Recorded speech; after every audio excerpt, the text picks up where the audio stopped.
So question number 4 comes in here from Juliette. Hi there, Juliette. Thank you for being part of the amazing WiggieWham community and submitting your question here. So Juliette says, I found my dream home, but it's listed at a higher price than I can realistically afford, especially now interest rates keep going up. How can I negotiate a better deal to buy it without overextending myself? That's a great question, Juliette. Thank you very much indeed for sending that in. Look, there's a couple of answers I can give you to this one, and it depends who you speak to as to what answer you're going to get to this question, Juliette, if I'm honest. Now, if you're talking to somebody who lives and breathes negotiation and all the rest of it, and they're all about the close, and they're all about killing it, and they're all about crushing it, and they're all about winner takes all and all that sort of thing, they're going to tell you to go in really low, okay?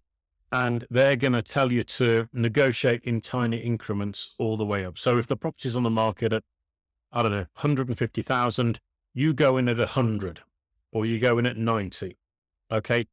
And then go up in maybe 1,000, 1,500, or even £500 increments until you get to the best price that you think they will sell it for. And it better be closer to your opening figure than their opening figure. All right. That's what the Coffees for Closers crew will tell you about what it's all about in negotiating with property deals. Look, in your situation, Juliette, you're describing this as your dream home, which means there's already emotional attachment to it. And if I try and tell you to adopt the Coffees for Closers closing technique and go in there and beat them up on price and try and get it for the best deal you possibly can, that's never going to work, because you're not going to listen to me. You're not going to take any of my advice on board, and you're going to go, screw you, Silas. I'm going to go and buy it and pay what I want for it because I love the house, right? And that's fair, because I've seen many people in that exact same situation. So here's the way I'd approach it in your shoes, Juliette. You fell in love with it. You've got an emotional attachment to it. And guess what? The sellers will have an emotional attachment to the property too. And in all my years as working as an estate agent, and in all my years of being in property, emotional attachment to property overrides logic. It overrides reason. It overrides any kind of negotiating tactic I can possibly give you. And I'm going to suggest that you go and you sit in front of the sellers and you talk to them and you win them over and you tell them your life story, or the pre-seed version of it. You tell them how much you'd love to live in the property, and you're just honest and upfront with them and say, look, this is what's happening in the market right now. When I started looking for a property, I could afford this. Interest rates have gone up this much since. I can afford this. I really would love to buy your home, and the best price I can offer you is X. But I'd really love to be the buyer, and I totally understand if you'd want to turn that offer down because it's not what you're asking for. And I want to caveat what I'm saying here, Juliette, for all the estate agents watching this who are going, you're encouraging clients to negotiate direct with the vendors. I'm not saying that. I'm not saying that at all. What I'm saying is build the emotional connection with the seller. That's what I'm saying. Okay. Because you guys know as well as I do, that emotional connection will override any advice that you give the clients, especially when they're emotionally connected to their home. I'm sure you've had situations, if you've been in the game long enough, where you've put a property on the market at a certain figure. Somebody's gone round, they've started talking. They've said, yes, this is the exact buyer that we want for this property. And they've sold it for less than what you felt you could get for it, being their estate agent. But the deal's already been done. And that deal will never fall apart. It will always go through, because you've got two people who are emotionally tied to that property. The one is sad to leave it, but they know it's going to a safe pair of hands, which is the new buyer who's already fell in love with the property and will do anything to live there. Okay, so I don't know whether that maybe the negotiating tactic you were looking for, Juliette, but I'm a big believer in this situation. Look, if it's meant to be, it's meant to be. You go and talk to them, you put your cards on the table. This is it. There's no hokey pokey. There's no smoke and mirrors. It's this. What do you think? But I love the property and I'd love to live here. And if they turn you down, you play the waiting game. Okay.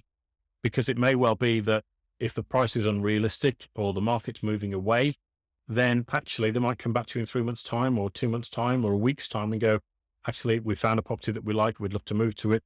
We'd love you to be the preferred buyer for the property. We know you're going to take good care of it. We've negotiated a better deal than we thought we could on the one that we're going to buy.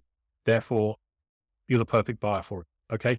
So that would be something I'd be definitely prepared to do if I was in your situation. I'd certainly sit on my hands for a couple of weeks or a couple of months just to see whether or not they did actually sell.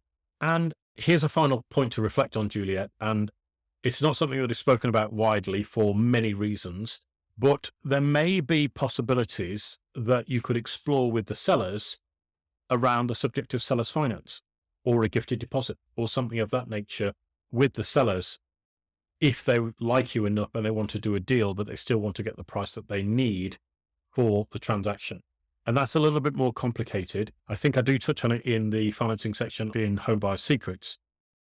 But if you want more information on that, about how to structure a seller finance deal or how to broach that conversation or what is even involved, then again, just get in contact with me. We'll have that conversation and I'll show you what's involved. And then it's up to you guys whether or not you can make that work on paper between the two of you.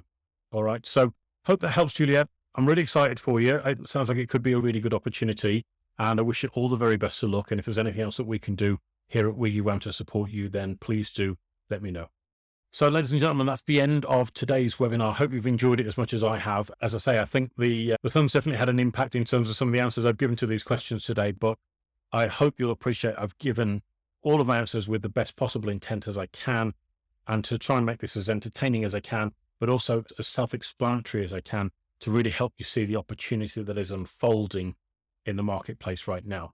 We're here as WigiWam every week doing these to try and help and support the industry as much as possible and to help you make the changes that you need in your business, because times are rapidly changing.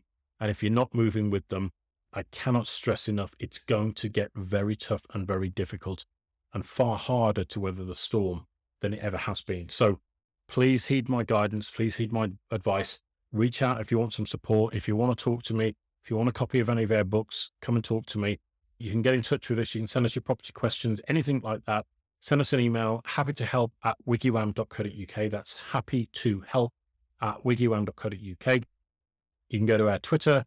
You can go to our Instagram. You can even go to our TikTok channel now, and that is all at wigiwam_UK. That's at wigiwam_UK. You can even go to our website, which is wigiwam.co.uk. You can register for a free account on there, or you can sign up to become one of our clients on that site. We can engage on that platform as well. You can ask any questions that you like through there. You're going to find more learning resources on that site that's going to help and guide you as much as possible. And I'm just here to offer you as much as I possibly can of me. I'm here to serve. I'm here to welcome you to a better way of doing things. And whatever it is that you need, please reach out. It'd be my delight to support you through this journey. And I'm looking forward to seeing you on a webinar again in the future very soon. So thanks ever so much indeed for joining me, guys, and look forward to catching up with you very soon. All right, take care. Bye-bye.